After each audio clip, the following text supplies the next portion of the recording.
L'effet de la digitalisation sur la rentabilité et la pérennisation des productions agricoles et pastorales était au cœur d'une rencontre d'échange hier. Une initiative de la SNV qui a permis de faire le point des travaux réalisés dans le secteur au Mali, à suivre dans ce journal. La semaine du numérique a connu son épilogue hier au CICB. Durant 3 jours, les acteurs du domaine se sont retrouvés pour passer des moments de partage d'idées et de savoir-faire. L'occasion a également été saisie pour promouvoir la communication et l'économie numérique dans les pays de l'AES. Mesdames et messieurs, bonsoir et merci de nous avoir choisis pour vous informer. Je vous l'annonçais à l'instant, une journée d'échange et de partage de connaissances sur les technologies digitales adaptées au renforcement de la résilience des agropasteurs s'est tenue hier. Une initiative de l'organisation néerlandaise de développement SNV et ses partenaires qui a permis aux panélistes de présenter les travaux réalisés dans le secteur au Mali. Samba Sanogo. La journée d'échange et de partage de connaissances a pour thème central effet de la digitalisation sur la rentabilité et la pérennisation des productions agricoles et pastorales. Cette initiative, lancée par la SNV et ses partenaires, met en avant le projet STAM+, une solution digitale destinée aux pasteurs et agropasteurs. Le projet STAM+, c'est un projet de digitalisation, c'est un projet innovant qui est là pour les pasteurs et les agropasteurs, pour les aider à prendre des décisions éclairées. Donc l'objectif vraiment du projet, c'est d'accroître la résilience des pasteurs et des agropasteurs face au changement climatique. Le ministre de l'Élevage et de la Pêche, Youbaba, a salué l'importance de ce projet pour le Mali, qui ambitionne de numériser son secteur agricole afin de les rendre plus rentables. Ce projet STAM+ Garbal est très important pour nos pasteurs et agropasteurs, pour la simple raison qu'il peut les guider pour savoir où sont les pâturages, là où l'eau est disponible, et les marchés pour la vente.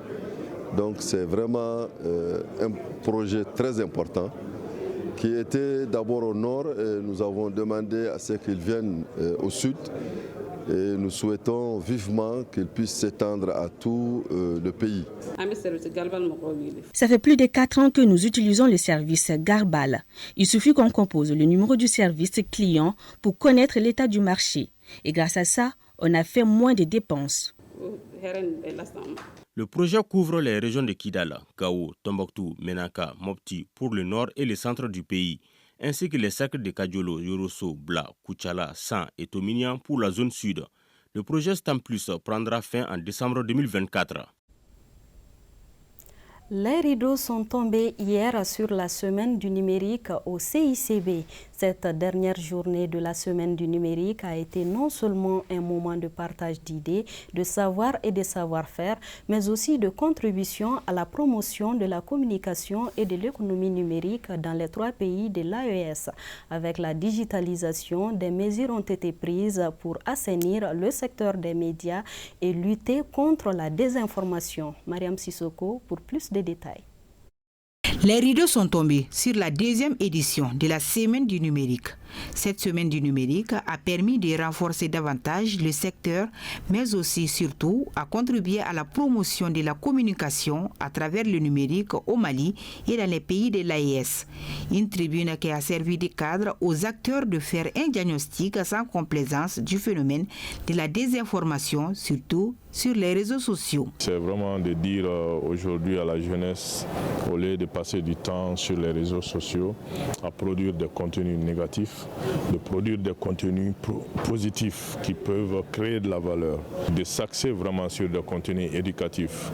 Les TikTok, les Facebook et autres médias ne sont pas des médias d'exposition de la vulgarité, comme on peut le constater avec certains, mais surtout de partage et surtout d'opportunités de coopération et de collaboration avec les autres pays ou les autres personnes qui se trouvent en dehors dehors de son territoire naturel.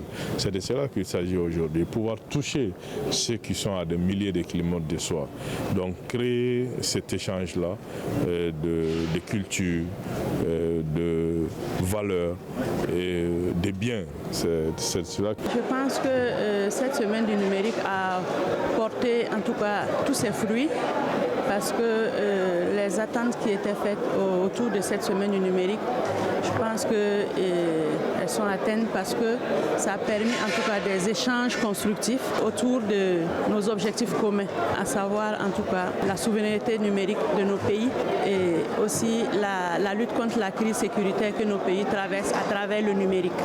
Donc ça a permis vraiment de tirer des conclusions fortes sur comment lutter efficacement contre la désinformation sur les réseaux sociaux, comment sensibiliser la population sur une bonne utilisation des réseaux sociaux. Une initiative hautement saluée. Je suis très contente et surtout très fière, surtout que j'ai remporté 2 prix en même temps, la lauréate féminine et surtout pour la semaine du numérique aussi. Vraiment une très belle initiative qui donne des occasions aux jeunes de présenter leurs projets. Je suis très content parce que grâce à cet événement, nous allons pouvoir avoir plus de visibilité, mais aussi nous donner encore beaucoup plus de courage à faire déjà ce que l'on fait, c'est-à-dire persévérer dans notre projet.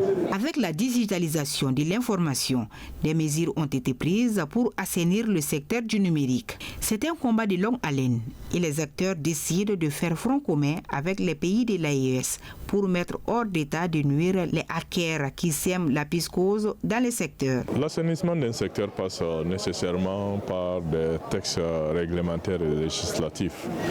Et au-delà de ces textes-là, il faut des campagnes d'information et de sensibilisation et aussi de formation surtout. Donc ça, ce sont les grands piliers de ce qui va être fait par rapport à la gestion des réseaux sociaux. Avoir les mesures technologiques qui sont entre autres des mesures de privation, de restriction ou de suppression. Donc il faut qu'on aille rapidement vers ce qu'on appelle une grande culture numérique d'abord pour que les gens soient capables d'identifier les potentielles menaces qui les guettent pendant l'utilisation ou l'usage des technologies de l'information et de la communication. Cette dernière journée de la semaine du numérique a été un moment de partage pour les professionnels des médias, lesquels sont venus de plusieurs pays du continent. Au-delà des aspects médiatiques de cette semaine, les patrons des médias et des start-up du pays ont mis l'occasion à profit pour sympathiser avant de se donner rendez-vous pour la 3e édition de la semaine du numérique. À présent, quelques réactions des participants sur l'organisation de la semaine du numérique, toujours avec Mariam Sissoko.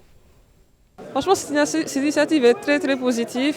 Elle nous a donné la chance, nous les jeunes Maliens créatifs, de pouvoir présenter nos projets, pouvoir recevoir des financements, pouvoir se lancer. Et du côté de l'AES, c'est positif aussi. Oui, c'était une très bonne édition, elle a été bien organisée. Il y a eu des masterclass vraiment intéressantes et beaucoup d'opportunités pour nous, même si on n'a pas gagné. Alors, je pense que c'est une belle initiative. Déjà, nous sommes à l'ère du numérique. Je pense que c'est la 5e révolution du monde.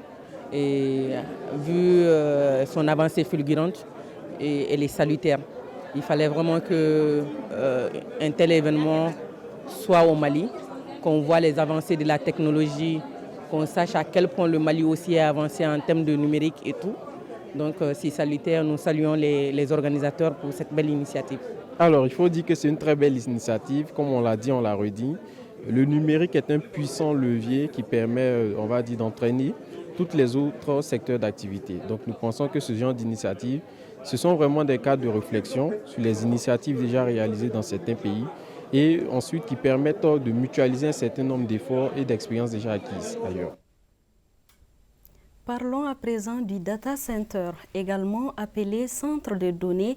Le data center est une infrastructure permettant de stocker des données. Il sert à traiter, organiser, sécuriser et conserver des données informatiques.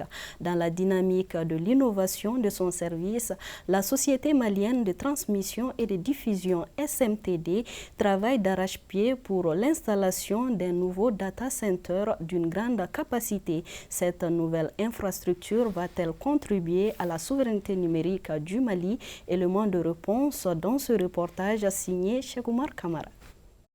La Société malienne de transmission et de diffusion SMTD est à pied d'œuvre pour l'installation de son nouveau data center et c'est là dans l'intérêt des structures étatiques et privées au Mali. Cet équipement devra permettre à celle-ci de mieux répondre à la demande sur le plan national et renforcer la souveraineté numérique du pays. Un data center, c'est un centre de données sécurisé qui permet d'abriter en fait des équipements numériques et des infrastructures télécom.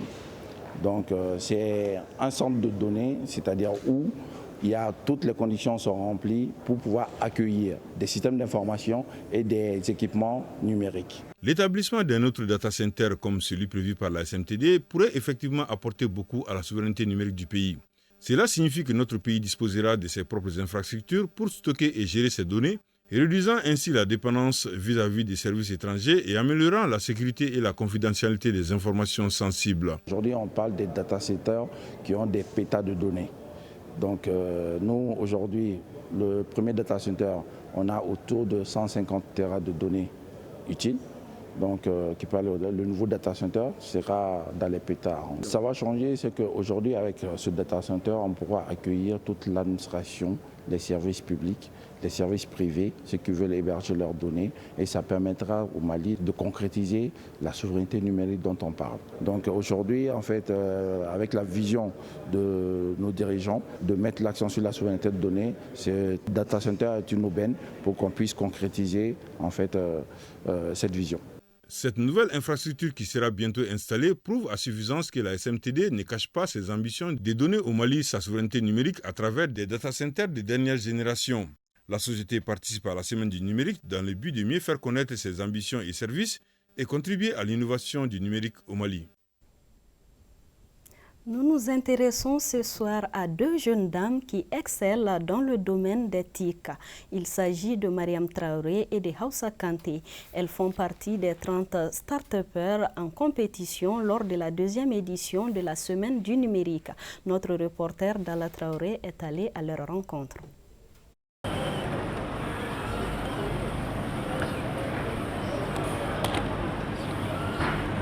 Ce prototype de petit robot est une réalisation de Mariam Traoré, un dispositif qu'elle a mis en place en un laps de temps afin de le présenter à ce grand rendez-vous de la Semaine du numérique en tant que start-up. Mariam Traoré se trouve ainsi porteuse d'un projet qui s'intitule Mali Bot. Au début, vous savez, nous les femmes, parfois c'est pas facile de faire les travaux ménagers et les autres activités en même temps et partir à l'école et en même temps ou partir au boulot. Donc j'ai eu l'idée en tête, pourquoi pas mettre un robot qui pourra nous faciliter un peu les travaux. Donc, mais au début, j'avais dit non, c'est pas la peine. Comme ici au Mali, quand tu mets les idées en place, c'est pas facile de vraiment l'insérer dans le marché. Mais après, quand j'ai entendu parler du concours, j'ai dit oui, il est temps que je réalise vraiment le projet et le mettre en place. Donc comme le prototype que j'ai eu à faire, c'est un robot qui me permettra de nettoyer différentes surfaces. Et aussi, ça peut me permettre aussi d'assainir l'environnement. Ça peut aussi servir les autorités.